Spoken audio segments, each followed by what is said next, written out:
Hundreds of dead men, women, and children scattered all over the grassy pavilion is what search and rescue teams found when they were sent down to Guyana to investigate the violence occurring within the People's Temple.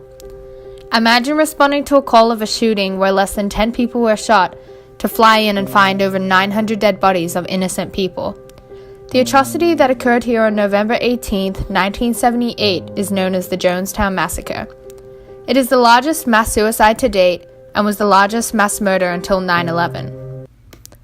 From the 50s to the 70s, civil rights, women's rights, and gay rights movements were becoming increasingly popular, especially in the United States. People were seeking out something to follow and a cause to support what they thought deserved proper attention from the public. A lot of churches took the approach of preaching against things like racism to attract members and become a larger institution. One church who decided to do this was the People's Temple, led by Jim Jones. Jim Jones was a well-known and charismatic reverend at the time. As a child, Jones grew up independently and alone due to both of his parents being involved in war efforts, and therefore being gone a lot. For years, Jones would attend church with his neighbor, which sparked his initial interest in religion. He began his own religious quest at the age of 10. As an observant child, Jones began to take what he learned at these different houses of worship and share them with other children in the community. He was a strong student, especially in public speaking, but he had few friends. His overpowering religious zest turned off some, and he in turn disliked many typical teenage boy activities such as sports. He also objected to what he believed to be sinful behavior, such as dancing or drinking. After his parents split up, Jones and his mother moved to Richmond, Indiana, where he began to reinvent himself. He worked at a hospital as an orderly where he met Marceline Baldwin, an older nursing student. After graduating early from high school in December 1948, Jones started at Indiana University the following January. He married Marceline after his first term on June 12, 1949, and the couple eventually adopted several children. Having no background in psychology, we decided to get the point of view and opinion from a psychology teacher at Green Hope High School, Ms. Pyland, on Jim Jones's behavior as a child. Do you think there were any outside influences to Jones's behavior growing up, or do you believe it was genetics and he was born the way he was? Normally, I'm a pretty big nurture component person as far as looking at, especially in 2017, you can see brain scans of prison inmates, and you can see different brain structures that are either larger or smaller.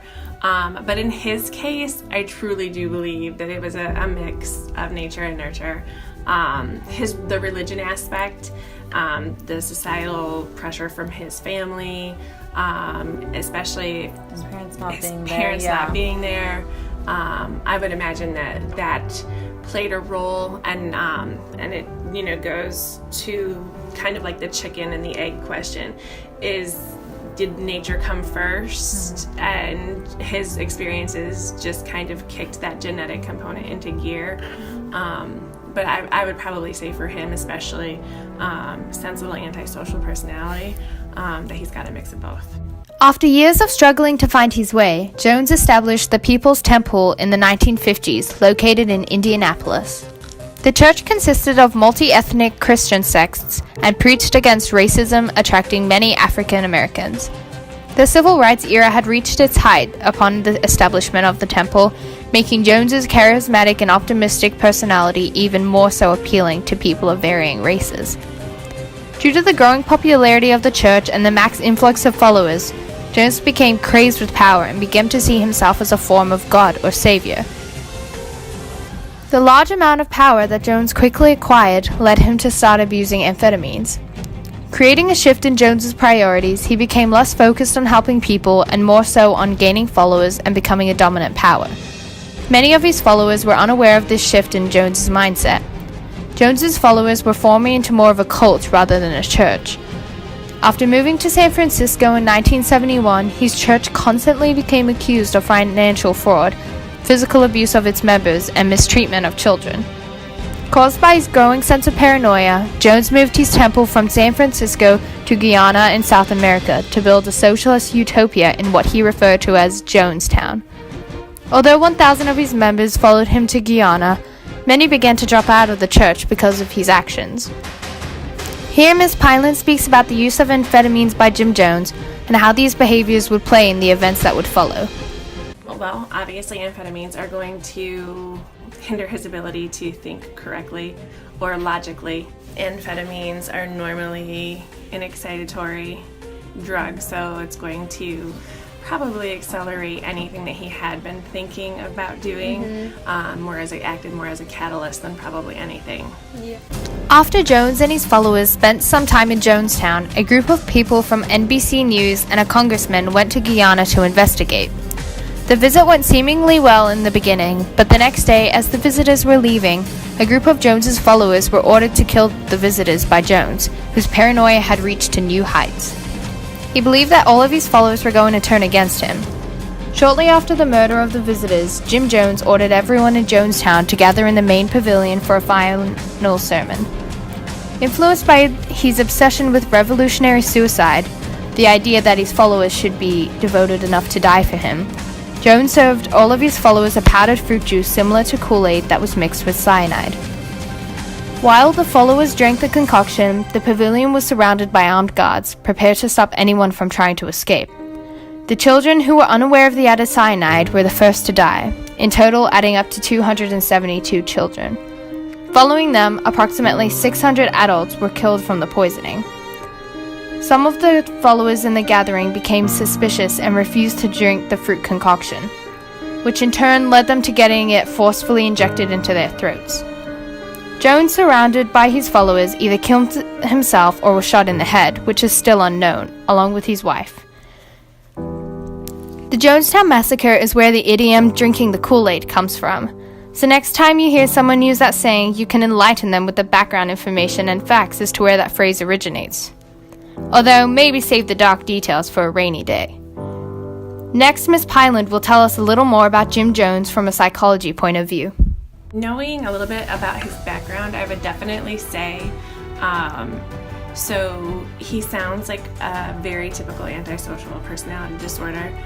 If you look at the diagnostic manual, that's pretty much going to be, I think, what we would see in his behaviors. Most probably, I think the number is like 97% of antisocial personality disorders are white males. Who go on to commit crimes such as these, the killing of animals, especially at a young age. That's normally indicative of an issue that will develop later on down the road. So that's where I would look for him. He obviously also, I would say, had probably a little bit of narcissism in him, as far as thinking that everyone should, he's a cult leader, so he's charismatic, just being able, so he's kind of got all of the personality traits that would really make for something, unfortunately, like this. And the fact that, he believed that he was some sort of divine intervention for them, and with the Kool-Aid and not giving them the option. So get this, Jim Jones and his wife, of course, died during the mass suicide murder. But one of their sons, Stephen Jones, was traveling with the People's Temple basketball team to play against the Guyana national team at the time of this event. Stephen lives to tell the story of the People's Temple and has been interviewed by a multitude of people. On the YouTube channel Strombo, where George Stroumboulopoulos hosts guests and interviews them, in 2008 he had Stephen as a guest star on his show. Here is part of the interview. It shows Stephen's thoughts about life in the town at the beginning and what it was like having someone like Jim Jones as his father. Just, the name Jonestown, when they hear about Jonestown, they hear about what happened, it's newsreel footage. It's usually after the fact. We all know about the deaths of Jonestown, but what was life like in Jonestown? Well, I was fortunate enough to be there before my father got there, and early on, it was, up to that time, the best time of my life. How long was that before? 8 to 10 months of hard work, but mostly working with a bunch of young guys and eating well and seeing the fruit of our labor, building a town for our community, and worked long hours, but when we were off, our time was our time, and we got to do whatever we wanted. You had your own place. It was like your own town. Yeah, it was good. We played and worked hard, and when Dad got down there, overnight it became a very different place. So work went from being a means of production to a means of control, and we worked less hours, but it was essentially digging ditches and filling them back up. He didn't want to spend any money. We ate terribly, and when you got done, when you were off work, your time was his time. So a very different environment. In the movie that I've seen, and of course I remember my mother talking about it all when it happened, it just seems very much about your father sitting there speaking with a microphone and talking to people and constantly reinforcing his control over them. Was that what it was like? Not entirely. And there was a whole community going on around all of that, but it certainly was his come from.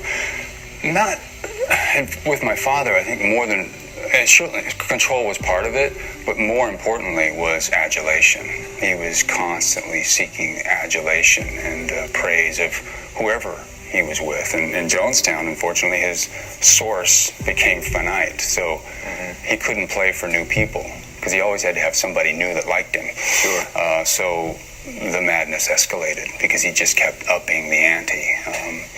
And most of us were acting like we were good with it. So he, because my father's whole world rested in his perception of your perception of him. So it really didn't matter that, one, he knew he was a fraud, or whether or not we really believed it. As long as we were acting like we believed it, he was good. It is interesting to hear how his wife Marcy describes him. There is a godlike aura to the way she claims the church gave him the ability to help others like no one else could. In her words, she describes a specific event. As People's Temple developed, Jim's work and life to free the oppressed and his ministry of deliverance and healing worked simultaneously.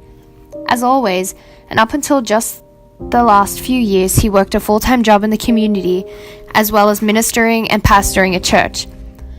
One of the jobs he held was with the Marion County Welfare Department in Indianapolis, Indiana. And I remember a time when his gift ministry helped him on the job. He was walking in one of the less desirable parts of Indianapolis, Indiana, and he had on him a large sum of money that he was to pay on the church when a bandit came to relieve him of whatever money he had. And by discontentment, Jim knew that the man needed $29 for a specific need, and he told the man, "You need $29, and he gave him the $29 and saved the $5,000 that he had with him to put as a payment on the church. Well, there you have it, this week's episode on Jim Jones and the Jonestown Massacre. Be sure to like and subscribe. This week's quote is, "Never pass up new experiences, they enrich the mind." Rhett Butler. This podcast and script was written and directed by myself, Kofkin-Hansen. The researcher for this project was Tom V. Rudron. The project manager was Jenna Moore, and the designer and editor was Meg Penaganti. Information for this podcast came from the following websites: Huffington Post, Alternative Considerations of Jonestown and People's Temple, jonestown.sdsu.edu, history.com, and a number of Jonestown Massacre documentaries on youtube.com.